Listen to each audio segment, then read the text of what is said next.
G'day everybody, I'm Warwick, this is Jane, and we're not the Crack Up Sisters, okay?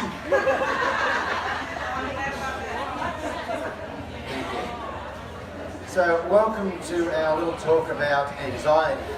Now you may notice that I have the headset on, Jane has the handheld, because Jane was having some anxiety about trying to get this thing out of her hair before the next person came that along. wasn't anxiety, that was actually a real life event on the first day. I was like, how does this go? Oh, right, no, not there. Oh, okay, yeah.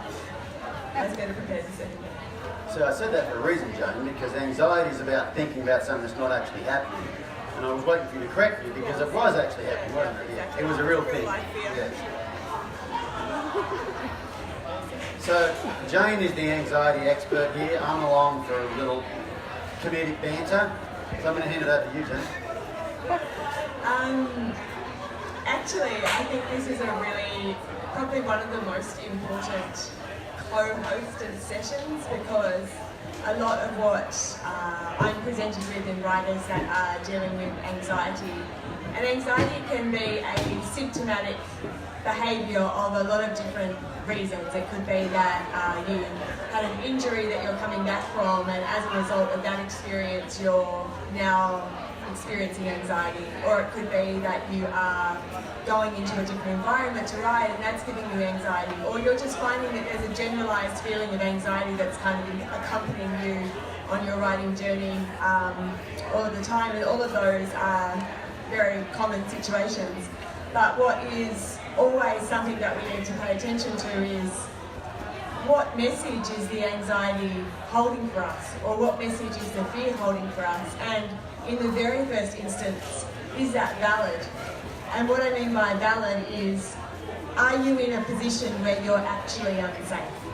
Or are you in a position where there is real reason for you to be paying attention to actually what's happening? And a lot of that emanates from behavioural issues or training issues which haven't been addressed with our horses. And this isn't, it's not attacking anyone, it's just saying there's also a process that we need to go through to make sure that our horses are emotionally well equipped and able to regulate just as we are. And so I love working with Warwick because I know that side of things is really well taken care of through his knowledge, and then I can address the writer side of things. So today the collaboration is about that. It's looking at how do we deal with both pieces of that scenario so that we can get to a stage where it's not valid. And when it's no longer valid, then we can really kind of step things up, because that means it's an imagined situation. But that's the first piece that's always coming to my mind, or that's the first question that I'm always asking people who come to me with such concerns. Yeah, I think that I'm going to be talking about anxiety in horses. Jane's probably going to be talking about anxiety in people. The big thing I probably want to hope you guys get out of this is there's a lot of very similar elements to the solving of the anxiety in both horses and people. And probably one of the biggest ones is, I've had a TV show for a couple of years called The Principles of Training, and every episode is a principle of training, but one of the principles is called create a tool before you use a tool. With horses, I want to make sure I can get them relaxed before I expose them to an anxious situation to where I need to get them relaxed. If they can't get relaxed in the first place, there's no use going out somewhere, having them lose their mind and then go, well, hang on. Warwick, he answers questions on Facebook 24 hours a day. I'm in the middle of a wreck here. Let me just message him and say, hey, I'm at the horse show, my horse is losing his mind, what do I do? That's not the place to try to teach your horse how to calm down, how to emotionally regulate. You want to teach them to emotionally regulate before you need to. And I think, I've been around Jane enough now to know that a lot of the stuff that she talks about helping people with anxiety is working on it, not in the situation where you need to work. Even in these situations, if I'm coming to an expo or a clinic and the organisers aren't really familiar with the approach, and they're like, well, what horses do you need? And I'm like, I don't need a horse. Like, we're well away from the horse when we're dealing with this stuff. And for the most part, your horse magnifies a behaviour that is already present in you regardless. So if you're experiencing anxiety in your riding, chances are that's not a completely devoid issue in the rest of your life either. You know, there'll be situations where you feel anxiety, perhaps not to the same extent, but you don't dissipate it, or you don't deal with it in a way that allows you to get back to a relaxed base point. And so you take a lot of that with you into your riding, and then you have a situation which is really pushing your buttons, and then things really get exciting. So we want to have a look at some of the thought processes that arise in the creation of anxiety, and how we can prevent those from happening, or actually direct our focus in a different direction to create a different feeling. And I think one of the first things to get your head around is anxiety is a behaviour. It may be a behaviour that you're very good at. You may have given it a lot of attention. You may have practiced it a lot of times, which means it comes very easily and naturally to you. But it's not part of you. And it's the same with your horse. You know, perhaps your horse hasn't been given the tools to behave in a different way, and so that's the default pathway that they take in response to pressure or in response to something which causes them to feel discomfort. But that doesn't mean that your horse is forever going to be an anxious horse. That's just all they know. And if you can create that separation in the first instance and say, this is a behaviour that I'm experiencing as opposed to this is who I am, then you actually get something actionable that you can work with, because there are tools and strategies that we can introduce to create a different feeling or create a different response. Yeah, I get it. You know, like what Jane was saying, you know, you don't have an anxious horse, you have a horse that is anxious. And when you look at it that way, it's like, oh, my horse is anxious. You know, he has some anxiety, I'm going to solve that. It's not like he's an anxious horse. He is a chestnut horse, he is 15 hands high, and he's half thoroughbred and half Arab. Those are the facts. Okay? Those are not changeable. But a lot of that behavioural stuff is changeable. And let's talk about the definition of anxiety. What is anxiety? Anxiety is not being in the present. It's thinking about a future event that's not happening right now. Would you say that's... Yeah, anxiety is a future-focused emotion, but it's not only thinking of a future event which is not now, it's thinking of a future event and imagining that event going wrong. And that's what creates the feeling. We have a mental projection or a mental movie for everything we think about, whether we're aware of it or not.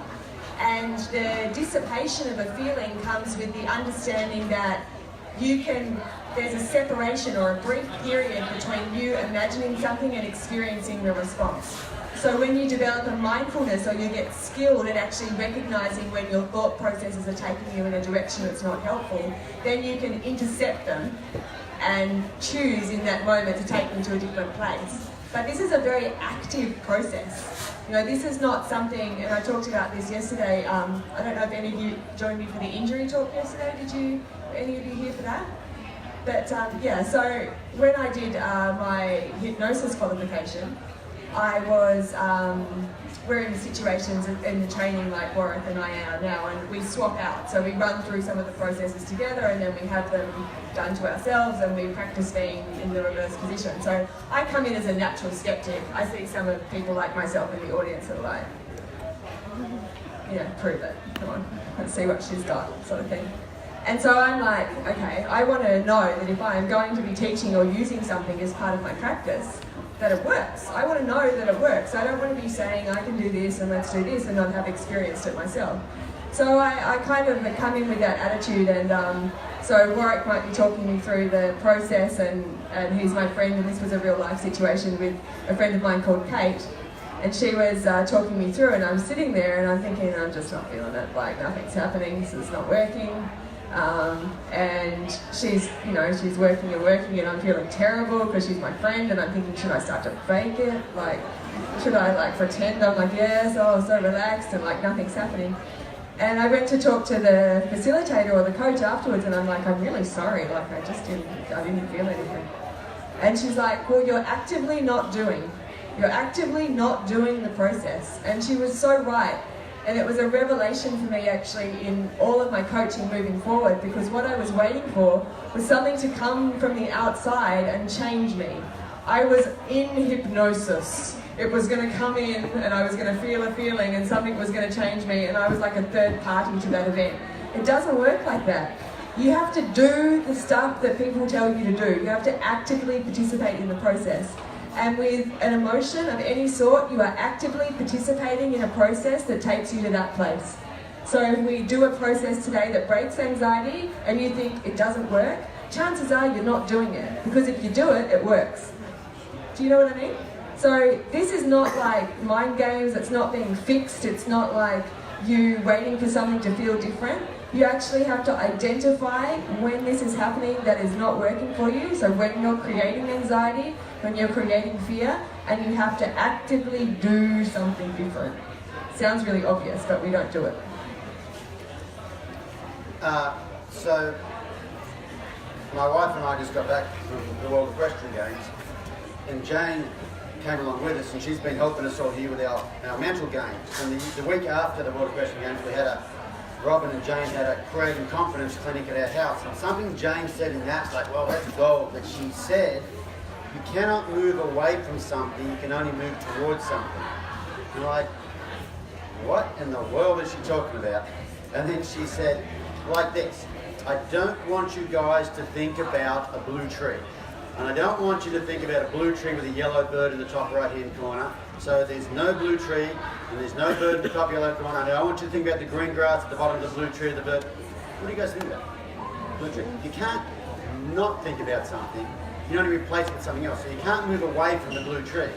If I want you to picture an orange basketball right now, the blue tree's gone away. I mean, you can only go towards stuff. And I think what I've learned with Jane with this anxiety stuff is we all tend to think about, like, especially riding horses. You're riding along, you look up there and you go, oh, there's a bush, and it's going to move, and my horse is going, and then instead of thinking about what you want to happen, you're thinking about what you don't want to happen, which means you're actually thinking about the thing you don't want to, you can't think about the thing you don't want to happen. You can only think about the thing you do want to happen, and the thinking about the thing you don't want to happen is what causes the anxiety. How am I going? Right. Oh, good. Thank you. Yeah, it's interesting, like if you have conversations, and now that you've become sensitized to this, you'll notice it in yourself and in other people, where I'll have a conversation with someone and I'll be like, okay, tell me what's going on. And then I'll say, what do you want? And they'll go, well, I don't want to feel anxious, actually. Warwick's left, but that's fine. Yeah, I don't want to feel anxious, or I don't want to feel upset, or I don't want to feel. And I go, okay, well, what do you want? Well, I don't want to go out there, and I don't want my horse to do this, because we've become programmed to always refer to something in the negative. And so if instead you can think that one thing is not only one thing is always two things. It is the thing that you don't want, that allows you to identify the thing that you do want. So the experience of what you don't want is actually a heightened awareness of what you do want to feel. So if you really, really don't want to feel anxious, what you actually want to feel is really calm and relaxed, yeah? And that's the movement towards. So if you were to say, okay, I'm going to go out there today and I'm going to focus on not feeling anxious. What you do is you think about the blue tree when you're trying not to think about the blue tree, yeah? And if you say to yourself, I'm going to go out there and I'm going to feel really calm and relaxed, it's a totally different feeling, a totally set of different associations. And what's really important to think about is if I say, go out there and don't feel anxious, what it actually brings to mind is in your mind. So what sort of visual representation you get of that? Is that, can we get a goal here? How do we get a goal? Let's do it. It's got to go underarm. I really recommend underarm. Show us, John. Okay. Can you hold it up the right way? You've got to help me out here, buddy. That's it. Okay, ready? Goal.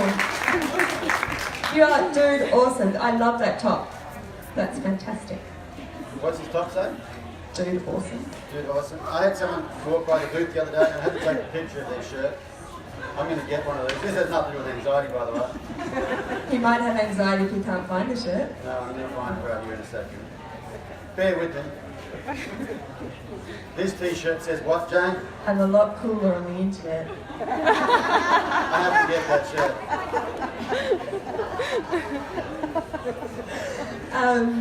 Mental representations, that's where we were. So if I say to you, don't feel anxious, how does it make you feel? What do you think about? Or I say, let's focus on being relaxed. You even feel your shoulders drop and your breath change when you think about the words. So words matter because we have a representation that's attached to them. So that's one of the really important things, and moving towards rather than moving away from. Yeah, I think it's basically giving, like, I've been doing a lot of mindfulness stuff this year, meditation stuff this year to help with life in general, as well as getting ready for the water question games. And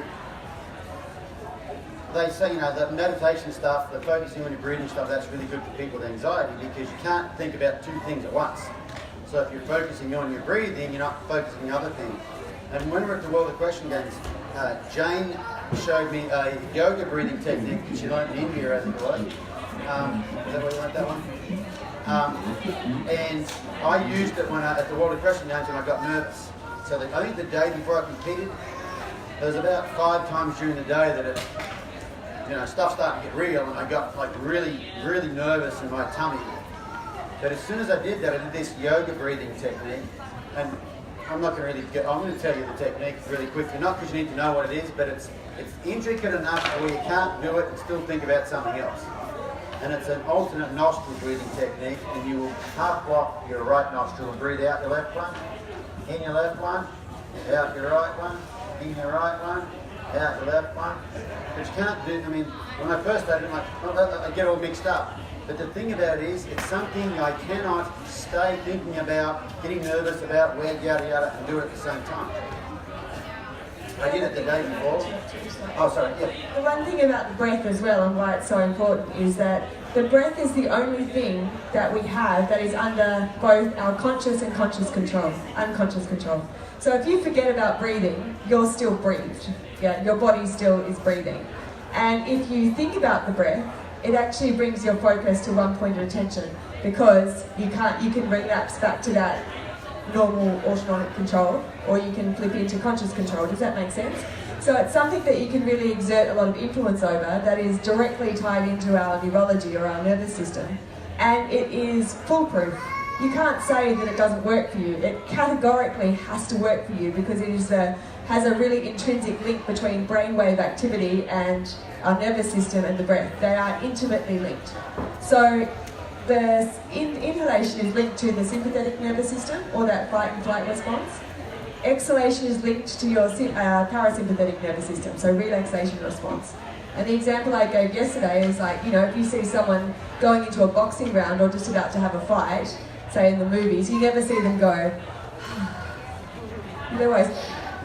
It's always that breath in. It's like a priming, activating breath. And so you want to think about really working on the exhalation, really working on the release. And it's interesting when you work on the exhalation how much anxiety can be around the letting go. Kind of like we hold and we feel that holding is protecting. But we need to learn to actually release and relax as just a default mechanism before we can even transfer that to a situation like on our horses when we might need it. Yeah, and so at the World of Question Games, the day before I competed, I was doing that quite a bit. And I went from starting to get really quite nervous to like, boom, in about 5 breaths.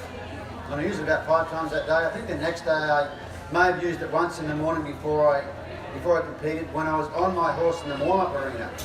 I felt really good, and then there'd be times like I could just feel myself starting to get nervous.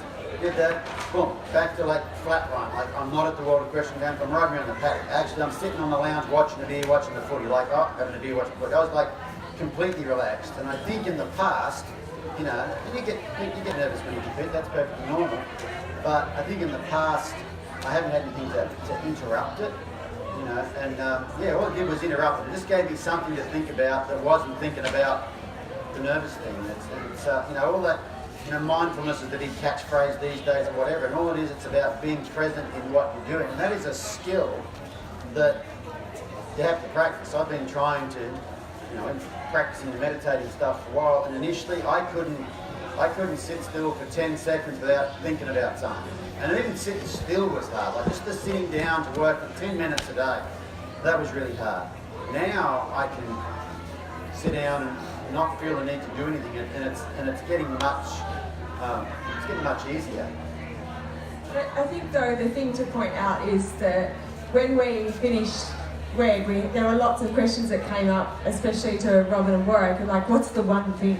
What's the one thing that turned it all around? And you could easily say, oh, that breath, that was the one thing.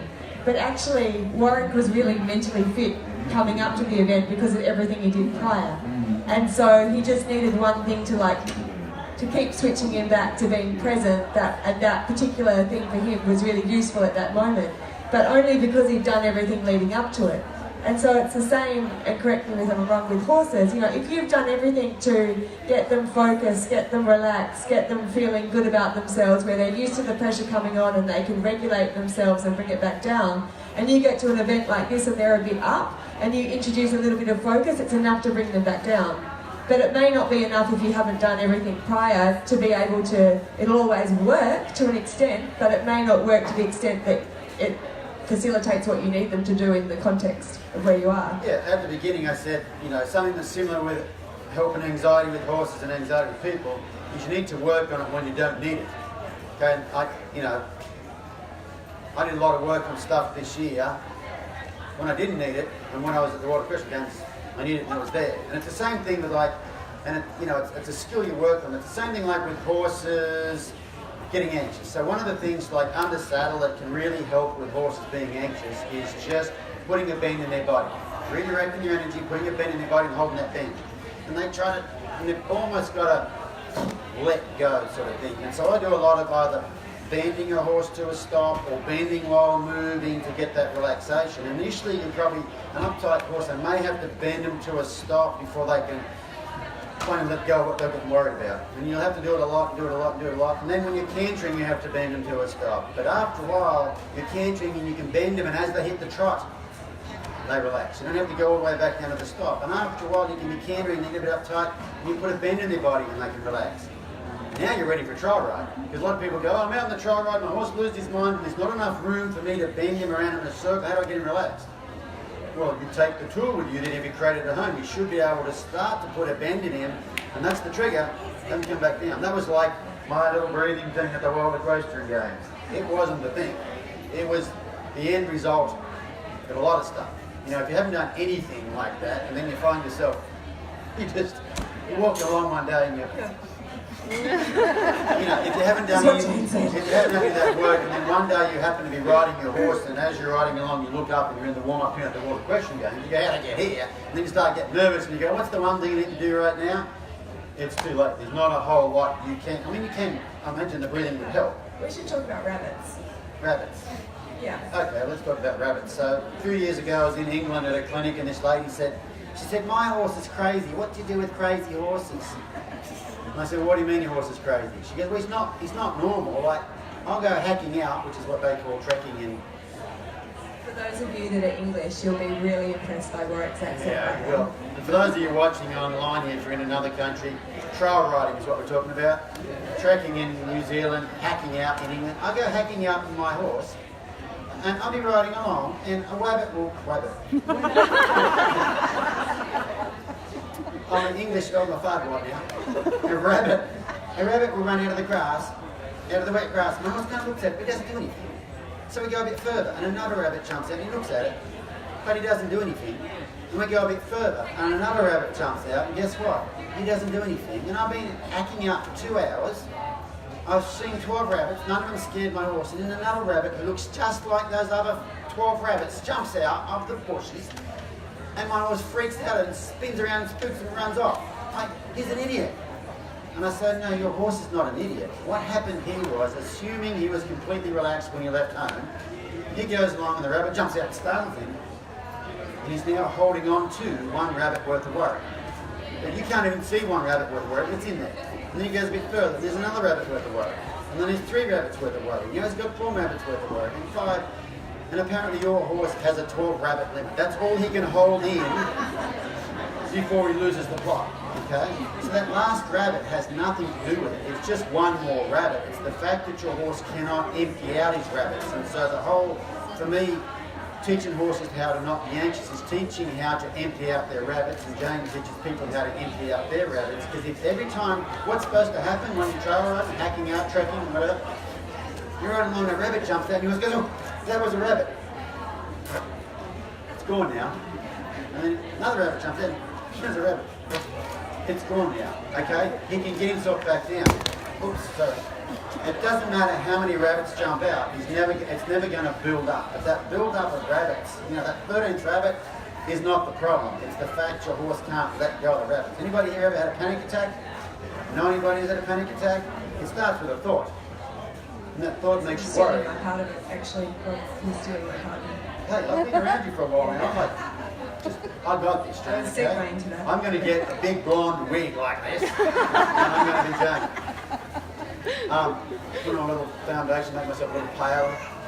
A hamburger and a suntan, that's why I kept getting telling that I needed in the States.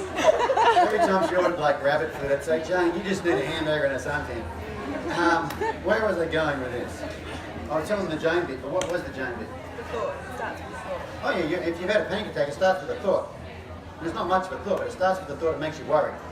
When you get worried, the worry makes you more worried. When you get worried about that, and it's the same thing if you're up riding somewhere and your horse gets a spook and then bolts. A lot of times, he doesn't bolt from the thing he spooked at.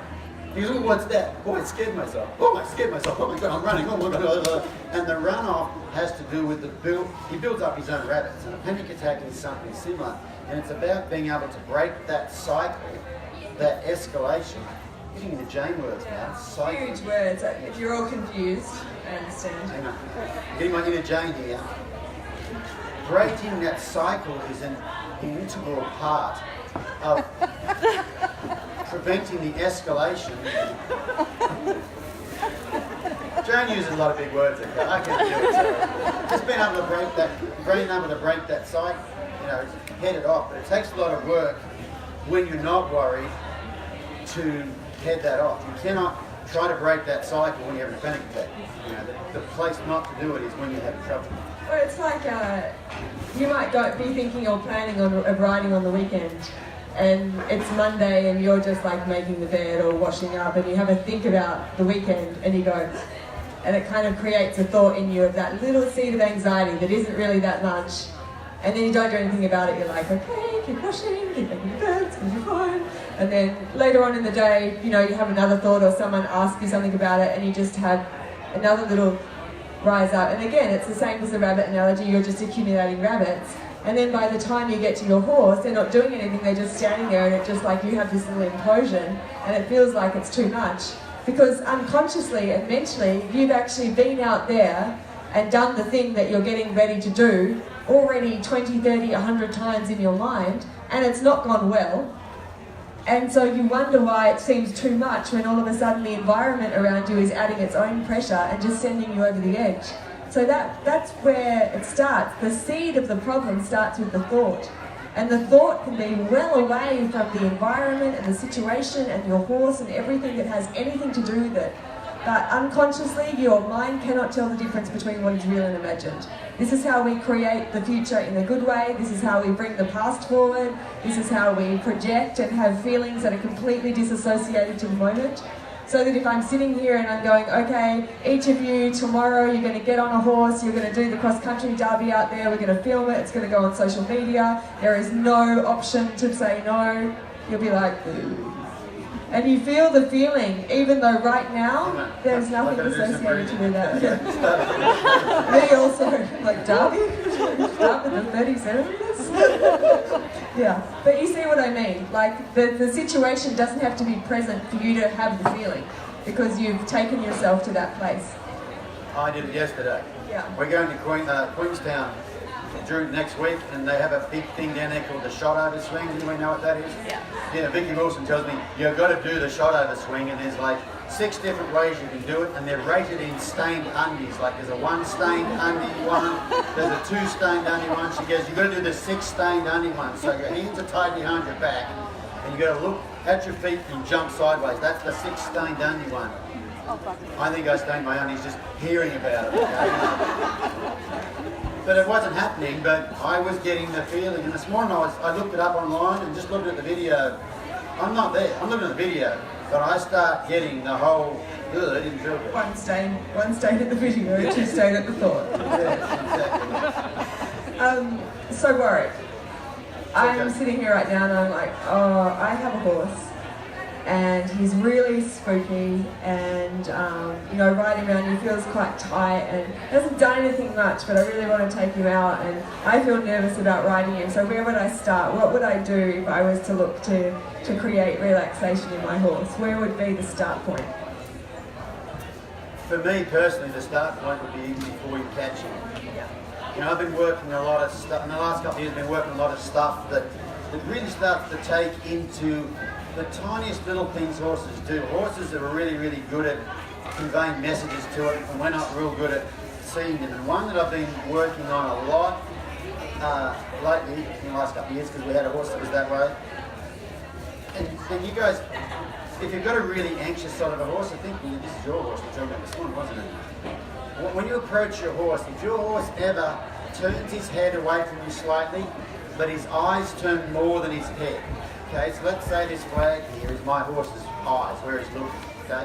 The horse looks at something, his head will turn, his eyes will turn, his ears will go up at something. If you walk up to your horse here, and he goes like that, and his eyes go like that, he's basically going, oh no, I would really love to run away right now, but I know I shouldn't, or, they're kind of telling you they are concerned about your presence, okay? A little bit like that. And what I've been doing with that a lot, I used to be a horse trainer, which means I trained the horse to do things. Lately I've been more into, not an animal communicator, but more of a listener, more of a listener to the horse. And if I go walk up to the horse and it did that, as soon as it did that, I would step backwards. And I would step backwards saying, hey, I saw my presence here concerned you, and I'm willing to give you a little bit of time.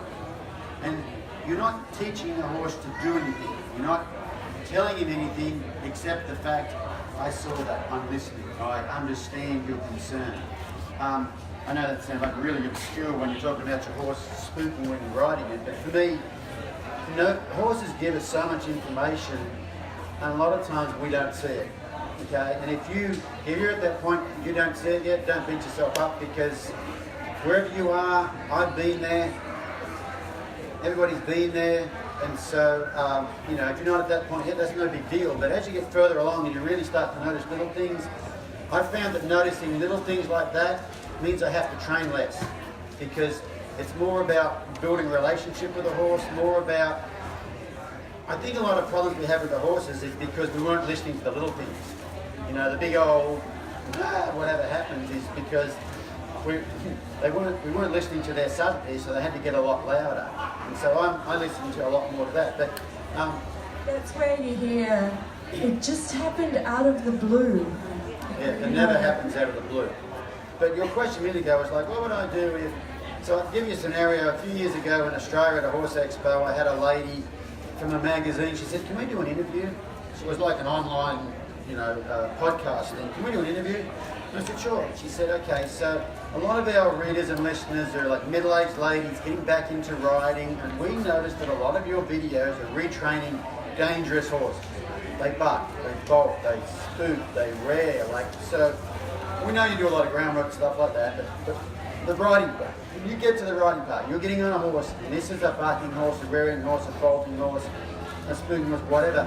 How do you go about being brave when you get on that horse? And I said, well, it's easy. I'm not brave. I'm thorough. If you can be thorough, you don't have to be brave. And so it's really, for me, the horse side of the equation. I'm not brave at all. I'm a real scaredy cat. Well, I'm cautious, put it that way. Everything I do, it's almost like I know what they're going to do before they do it. It's just the same way you teach kids. Before a kid starts to add, he's got to be able to count. Okay? And when the first time they start to add, you say, what's 2 + 2? And they go, I don't know. And you go, count them. They go, 1, 2, 3, 4. I know the answer. You just ask the question a different way. And so it's all about breaking things down into pieces for a minute. And if people, and I'm no Jane Pike mentalist, that sort of thing, but if people ask me if I'm nervous about riding my horse, and I say, well, why are you nervous about it? Well, he kind of does this. Well, I'd be nervous about it too. He's telling you he's not ready to do that bit. The thing that makes me confident riding horse is not that I'm confident. It's the fact that I am I'm pretty present. Like if I see a behaviour from a horse, I don't go, oh, I didn't see that, I'm just going to get my helmet and my blow-up vest and I'll be all good. I'm like, that's valuable information. That's telling me something might be going wrong here. I'm going to work on that bit. You know, instead of, because I think if you kind of go, oh, I didn't see that, because if I have to work on that, I won't be able to go hacking out or whatever. Subconsciously, you know this is not going to work. The other thing I think that you don't do is attach a sense of permanency to an emotional state with a horse. So if they've been anxious and they've been exhibiting a behaviour, when you get on, provided there's been a process that has shown you that the horse in front of you is responding in a different way, you don't think of the horse that was, you think of the horse that is, and you're riding what is in front of you right now and responding to that. Whereas a lot of us take the baggage of what came before and what we saw before and how it responded before, and that gets on with us. And that's what we're responding to or reacting to, yeah, and preempting.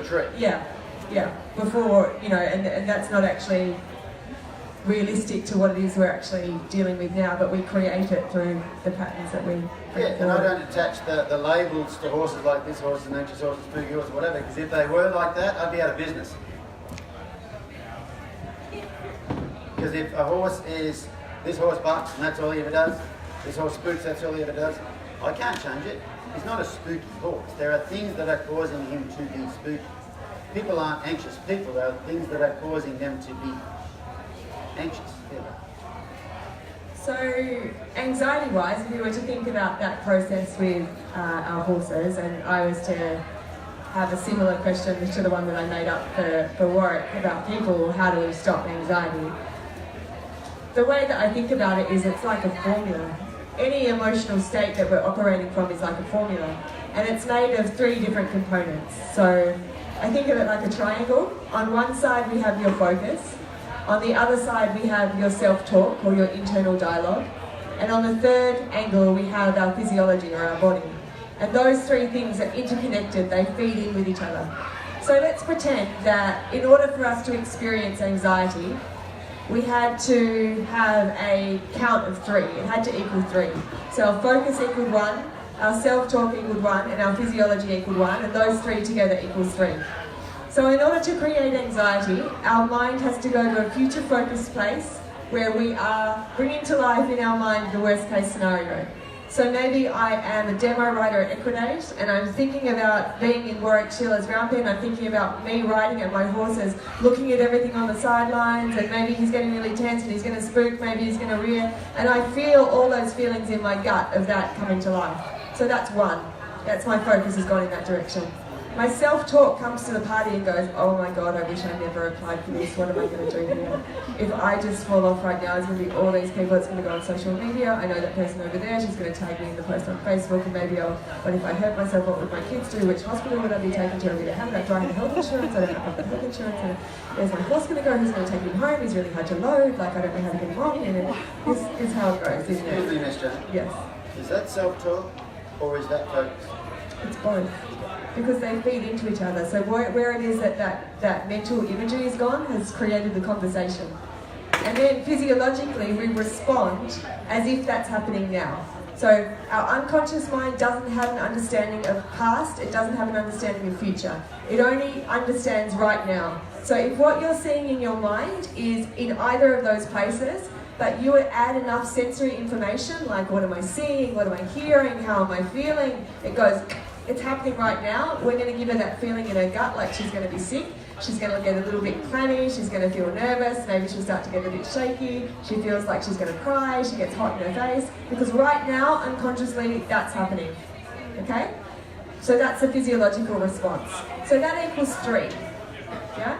So if we break any one of those components, and all of a sudden, we change our focus. We don't change any of the other 2 elements, but we change our focus slightly. And maybe we think about things being not quite as bad as they could be.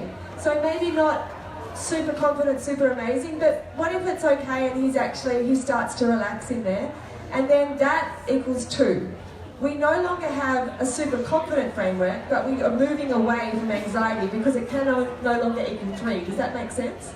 So what you have with an emotional state is an ability to influence any one of those 3 arms and create a different result or a movement towards a different result. And you can also use or know that when you're feeling super confident or relaxed or calm, what is it you're focusing on at that point?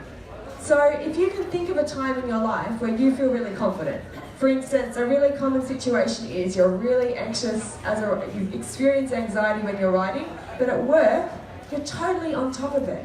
Like I see you nurses that have trouble going into Canter that are like managing emergency situations all day long in their life.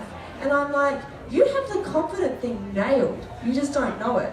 So have a think about when you're at work, what are you focusing on? Usually it's what has to be done right now to bring this to a good solution. It's forward thinking, but it's proactive, it's process oriented. You don't think as a guy comes in, or for a split second you assess the situation, but you assess it based on what needs to be done, not where they might go. You don't think, oh my God, that guy's funeral, has he got kids, where are they going to bury him, how's this going to work out? You think, right, what do we need to do to fix that right now? How long did that take you to go through that? What's that? That little list right there. That's about 4 seconds. Yeah. That's 4 seconds you need to be thinking about. Yeah, exactly. All medical terms. Yeah. There'll be the word stat in there because I've watched Grey's Anatomy and I need this stat. Stat. Yeah. Double stat. Yes. Get curious about the times when you're actually confident. If you're confident at work, what do you focus on? You focus on creating good outcomes. You focus on getting things done. You focus on the processes that need to be taken care of. What's your self-talk like? Usually you're asking yourself really good questions. Who do we need to make this happen? What do we need to do? These are proactive questions. And then physiologically you come to the party, yeah? So those are transferable qualities. They don't feel like it, but if you got on your horse and you felt anxious and instead of thinking, oh crap, oh crap, oh crap, you were like, what do I want? I want him to be calm and relaxed. How do I need to do that? I need to do this, I need to do this, I need to do this. What does a calm and relaxed physiology look like? I need to take a breath out, I need to sit up. All of these things break the cycle of anxiety and they're practiced. Neurons that fire together wire together. If you have been anxious for a long time, you've just got very good at being anxious. It's just that muscle in your mind has become anxious. And so it takes a little bit of time to undo that process because it's like the blue tree. You can't not be anxious, you can't dissipate that muscle, you can only make this one stronger.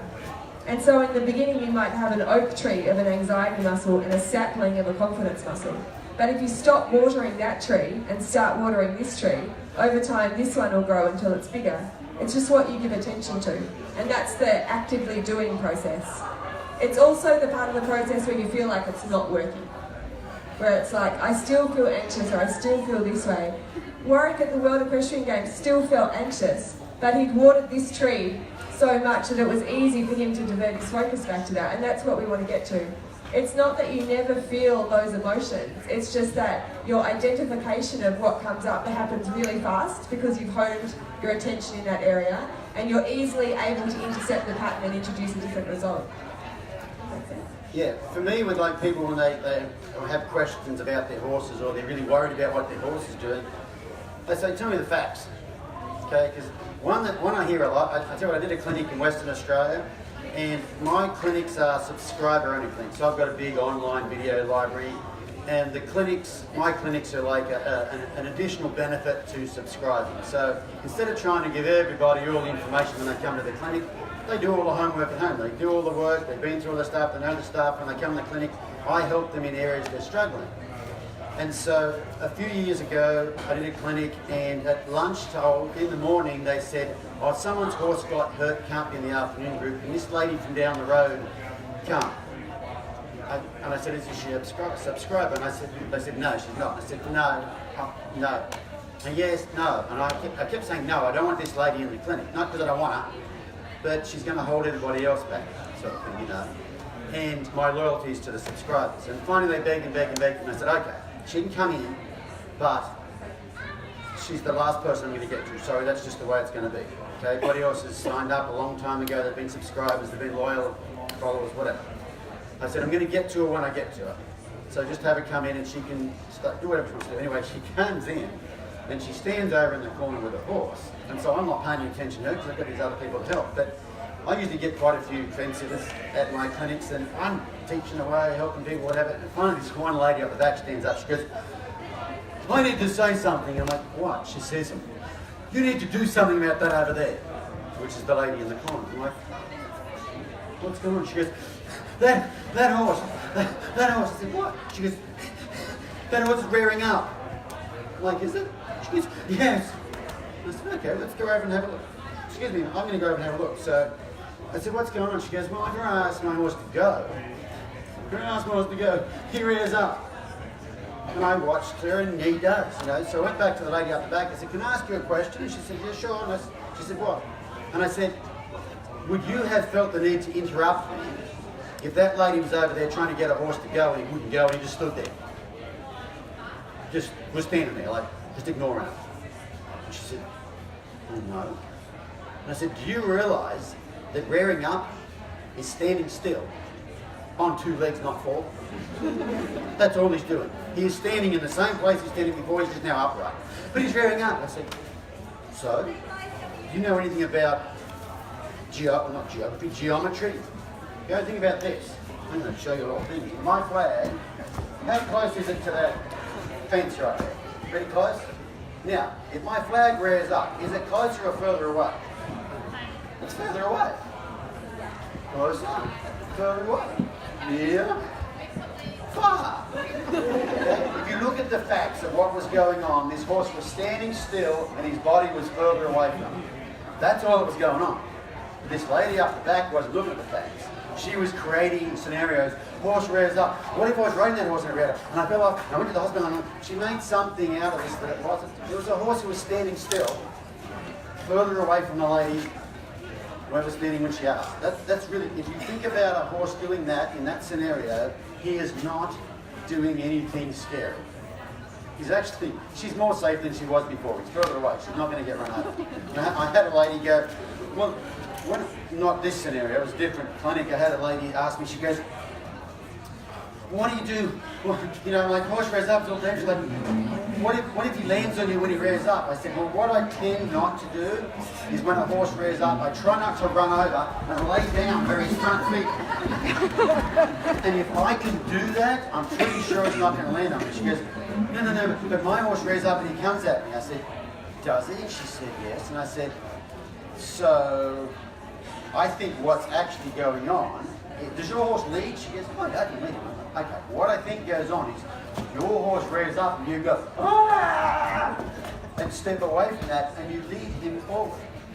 He's doing exactly what you asked.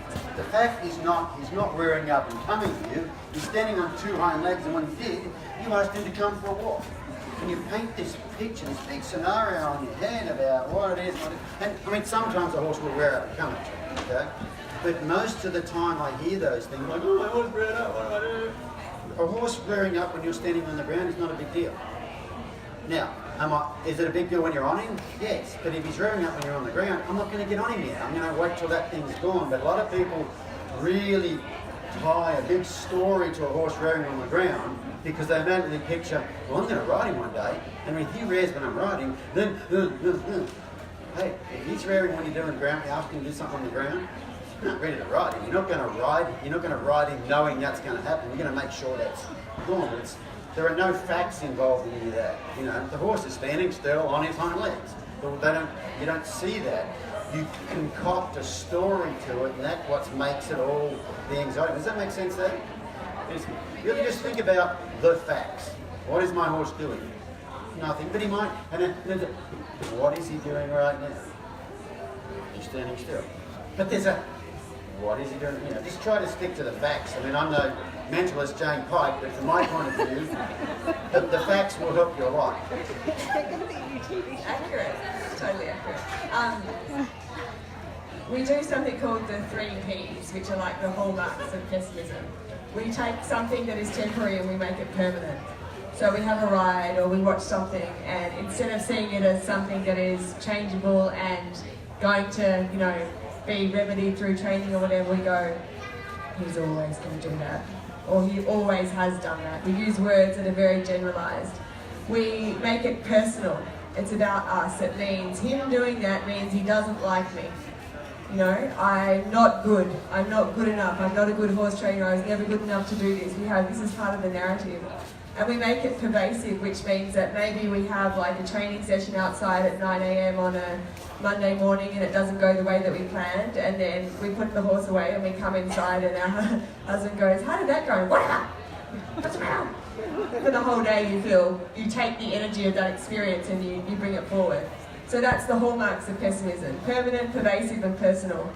And if you can keep it as it's not personal, this is not a personal situation, this is just a behavioural situation that's changeable, then you're always able to reframe the situation in a completely different light. So, is that what you were meaning about the narrative work? Yes. 86,400. So, I love this thing. I see it on the internet quite a bit. Some of you know where I'm going on this. If you had $86,400 and you lost $10 of it, how would you feel? You now have $86,390. How do you feel about that? Pretty good? So the thing I see floating on Facebook is there's 86,400 seconds in a day. But what happens is you have a bad 10 seconds and then you take that bad 10 seconds and you carry it with you the whole day. It was about 10 seconds. You've got 86,390 seconds left in the day that are not bad. They're good. Instead of being present and enjoying how good they are, like I had this morning, my horse, he wouldn't let me pick up his whatever it might be. But it's just not about being present. It's something you said a minute ago. You're talking about pervasive. Yeah. So I think if you're in a situation where you're experiencing anxiety, the first thing that you want to change around is your focus. It's always moving away from focusing on what it is you're wanting to avoid to focusing on what it is that you want. And the way also that you can do this is to really be mindful of the questions that you're asking yourself. So if you have, the reality is that we're always wanting to prove ourselves right. Your mind is always wanting to prove you right. So if you ask a low quality question, you generally get a low quality answer. A low quality question would be, why does this always happen to me? And your brain goes, okay, let's have a look. Maybe you're really bad at this. Or maybe you're not good enough, or maybe you don't have what it takes, or maybe they were right. You know, that's a low quality question. You're actually facilitating a low quality response. But a high quality question would be, how do I make this different? Who do I need to talk to change this around? You know, what can we do in this situation to make me more relaxed? So the questions that you ask yourself are really, really important. The anxiety hack, if you like, that I use is to know that anxiety, future focused, always focusing on the worst case scenario. So in order to overcome that, I get people to take their focus the 10 minutes past to the successful completion of the event. Now Robin did a really awesome job of this at work. Do you mind me telling the story? And not probably entirely accurate, so tell me if I'm wrong. But every time she thought about Weg, if it created anxiety, she took her focus past and imagined herself saying to other people, this was the best run we've ever had. This was the best score we've ever had. And she might have seen her horse, after his run, all relaxed, and she's dismounted and talking with the people around her, and so there's a whole scene that she's created. And actually what happened? That was what happened. She actually did have the best run she ever had. And so it's really formative as well. But not only that, is it allows you to create a different feeling. If the worst case scenario is just imagined, you might as well imagine the best case scenario, because that's imagined too. You know, but we really easily buy into the negative much more easily than we buy into the positive. It's sort of like a catchphrase, like, maybe it'll be okay, but I'll probably stuff it up. Like, we don't let ourselves actually create positive thought because it feels like it's too incongruent with what we know. So you actually have to step into that creative space and say, actually what I want is this is what I need to do to take me towards that, and these are the people that I need to talk to or the help I need to get. You know, you don't have to be an island to do that. But that's the... And it's a practice, you know, that whole positive thinking thing and thinking about the things you want to happen versus the things you don't want to happen. It's a practice and it's hard work. It's very hard work, but it works. But think about if you have anxiety, if you're anxious. Who was at my session over there a little while ago? I talked about when you change the way you look at things, the things you look at change. Think about if you're anxious, think, wow, I'm really anxious. I have done a lot of work to be this good at being anxious. If I did that much work at being confident, I could be this good at being confident. So don't think, I'm anxious. Think, I've got this skill. Okay, I've worked on this skill. I used to be a doctor, but now I want to be a lawyer. So if I spend as much energy studying law as I did studying medicine, I can be as good a doctor, a lawyer, as I was a doctor. Try to think of it, if you're anxious, think, I'm a doctor, but I want to go into a different line of work. Is anybody here a doctor? Do you ever think, oh, she's a doctor, I'm a doctor, I rocked it. I've done how many years? 8 years of medical school? 10 months of work, 6 years of medical school. 6 years of medical school. You don't go, oh, I suck at life, I'm a doctor. I'm rocking it. I want to be a doctor and I'm a doctor. Okay? It's a good thing, isn't it? Okay? So if you can look at your anxiety as a skill that you have, like Jane said, it's a skill that you practice. Instead of looking at it like it's look bad, I'm anxious all the time, like I rock this anxious stuff, but I don't want to be that anymore. I want to be this, and I'm going to, so you've got to stop studying doctor stuff because it doesn't help you be a lawyer. What's a doctor? Oh, I'm just a junior doctor at the moment, not specific. Just a junior. Just a junior. Oh yeah, I use that word a lot. Sorry. Just a brain surgeon. I've been going to therapy all year, and one of the things they really talk about there is judgmental things. I do group therapy, and if anybody says anything like that, they all go, judgmental! Just a doctor. Just is actually something I get everyone to eliminate from their vocabulary because it diminishes, it's automatically comparative. So in your mind, you've compared yourself to something that you perceive as better, like maybe a senior doctor or something else, and it diminishes the achievement. So like, oh, I went jumping on the weekend, but it was just 80 centimetres. Or I went out to the competition, but it was just a training day. Like it's like, because that in comparison to that, maybe it's not that good. It's like, you don't need to do that. You don't need to add qualifiers, basically. Yes. I don't know what the time is, but I just talked about the judgmental things at therapy. One thing they've had us doing lately is counting judgmental thoughts. Okay? First day I did that, I had 21 before breakfast. I read something on the internet like, oh, you're an idiot. Oh, someone sent me an email like, oh, this is going to be, judgmental. And the reason they have us counting judgmental thoughts, whether they're about you or about someone else, you don't realise how judgmental you are until you actually start being aware of how judgmental you are. You don't realise how anxious you are until you realise how many anxious thoughts you feel. But Jane talked about that triangle, the focus and the self-talk thing. It wasn't until I started doing all this stuff with a therapy that you realise how judgmental we are about ourselves. We do it, we don't even know we do it. Oh, you're so stupid, oh, that was dumb, and it's part of your inner dialogue and you don't even know it's there until you start paying attention to it. When you start paying attention to it and noticing it, then you can change it. Don't you think? How much time have we got? It's 101. Oh, bang on. Any questions? Do you find that that's sometimes a bit of a cultural thing? We revel in our own complaining.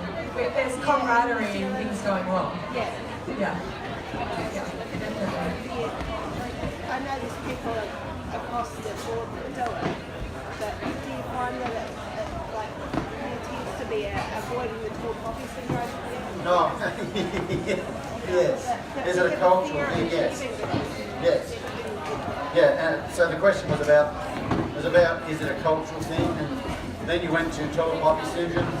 That's the elephant in the room. We're here in New Zealand and I'm from Australia, and yes, the tall poppy syndrome is rife in Australia. And I know a lot of people from Australia who are elite level, whatever they are, whether they're dressage riders or sportsmen or whatever, and they just love being in America because America doesn't have tall poppy syndrome. I know a lady from Australia who has a PhD in, I think it's some sort of pain management, something like that. And she says if she's at a dinner party in Australia, they say, what do you do? She goes, oh, I'm in the medical field, all right. She downplays it because in Australia, dinner parties say I'm a PhD, they go, oh, you think you're better than me. Whereas in America, you tell someone you have a PhD, like, you rock, like you're a doctor, you know what I mean? Yeah, it's a big deal. And so that culture, your circle of friends that you're with, there's great things on the internet these days, like your circle of friends should build you up, not drag you down. If they do, you're in the wrong circle. It's also something that feeds into us sabotaging ourselves sometimes too. Because if unconsciously you feel like you're going, one of the big instincts we have is for acceptance. So if part of your acceptance means that you are part of the shared struggle, then why would you take yourself to a place where you are no longer experiencing that? So we cap ourselves, it's like a glass ceiling where you only accept so much good stuff happening before you cause something to happen that allows you to cycle back in within that comfort zone. So we're all very familiar with the bottom level of the comfort zone, but not many of us think about, well, how much good stuff can we handle, how much success can we handle, and then how much success can other people handle us handling. Have you ever heard that before? That whole self-sabotage thing? I think I did it for years and didn't know I did it. And then I worked on all the positive stuff and so then good things started happening that I can't pinpoint it, but I do know for years that I think when things would start getting better with my business or when I was competing and stuff, I would do these self-sabotaging things just because, I don't think I can go there. Stick your neck out or be. It's as hard to be successful and shiny and open and enthusiastic because that is judged as harshly often as the other side around. Oh, who does she think she is? Oh, she's a bit fun herself, isn't she? Yeah.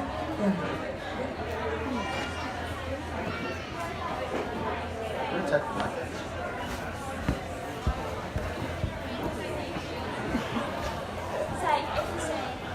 You set your expectations low. So you're going to do like a round. You say, I really won't do very well in it. And if you do well, then you feel really good about yourself. And you feel like, I did well, because I do very well. Then you think, I'm going to do really well in this round. And then you don't do very well. Then you feel disappointed. Like, how did that? Because you were saying a little while ago, about how she was believed it. And then that was actually what happened. It's like, what if the other way around where you think, I'm doing really well, and you don't? Can I answer this from the horse training perspective first, then you can do your thing? What I would do in that case is go, okay, instead of it didn't work. What didn't work? Oh, that bit didn't work. Okay, so I know I thought that was pretty good at home, but I know now that's what I'm going to go home and work. What worked well? Okay, I've been doing good with that. I'm going to go home. So instead of going, that didn't work, you go, well, it didn't work, but I had control over that. I'm going to go home and I'm going to work on that thing. Maybe, if it's jumping, maybe your horse booked at a certain kind of jump, maybe it was a line that you hadn't really practiced and it didn't work. Okay, I need to work on that line, or I need to work on that stride more, I need to work on that approach more, whatever it is. So you can look at it negatively or positively. The things that didn't work, you go, and also look at the good stuff. Like, okay, what do I need to work on? Okay, a lot of it was good, and that bit was not so good. Okay, good. Good information. Now I've got something to do next week. I was thinking I was going to actually watch some telly, but I think I might get out there with my pony and work on that. I think it goes slightly skew with when we start to take it personally that it didn't go well, and then you think, what does this mean? Like, that's actually where the frustration or the discomfort comes from. It's from you attaching a meaning to an outcome. You know what I mean? Like, you might have got that competition result, and so you take that to mean maybe you're not good at that, or maybe that means that you shouldn't have been there, or maybe that means that you did something wrong that you weren't aware of, and you kind of create a story around it. So instead, if you can get into the habit of positively training your focus, and you could say, well, what are 3 things that went really well? Like, regardless of the result, what are 3 things that went really well today? And then what are 3 things that I could work on, or what didn't go quite so well, but only in as much as to understand what you could take from that. So there's value in it. And then you can say, well, what would I do differently next time? So then it becomes like a learning experience, and you're in the mindset of like, well, that's interesting, rather than like, that means something about me. Yeah? What's the question? Yeah. And so what do? You jump? Is that what you're talking about, jumping around? Is that what you're talking about? Okay, let's say it's jumping. Let's say you like jumping. Pick your hero jumper, whoever that might be. I guarantee you they've had that happen a million times. And they did exactly what Jane did. You went, okay, what did I do right? Okay. What are things that didn't go quite right that I have control over? And they go practice that, and they go back next time. And that's how they get to where they can go through, have the clear rounds, and it's all good. Is it happened? How you look at it, how it happened is whether you get better or you get worse. Now, oh, I'm not good enough, or oh, whatever. But if you think about the people that are really good, the reason you get really good is because you tried, you fail. Failing's part of the process. You're actually supposed to not. If it was easy, everybody do it, okay? You're supposed to, things are supposed to go wrong. That's perfectly normal, everybody's been there. It's how you deal with the things that go wrong that actually decide whether you get better or you get worse. Okay, we better move because it looks like you're doing a cake around us. Thank you so much.